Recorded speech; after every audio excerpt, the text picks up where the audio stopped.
La idea de este proyecto es llevar el cine a casa, que el cliente lo pueda disfrutar en su propia casa, cómodamente, como si estuviera en un cine, y que los platos transmitan esa emoción que podemos ver en cada escena que les hemos preparado.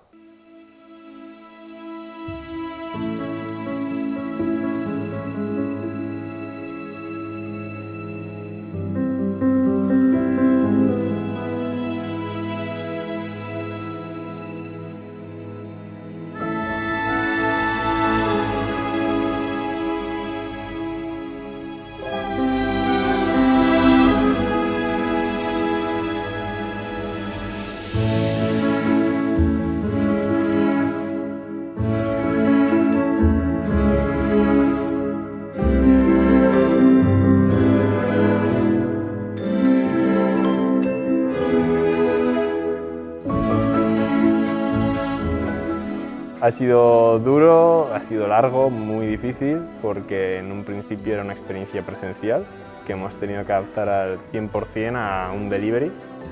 Un altibajo de emociones, de alegría cuando todo iba bien, tristeza cuando te echan abajo la idea, de nostalgia cuando ya estás terminando y dices tú, pues a lo mejor me encantaría seguir con ello.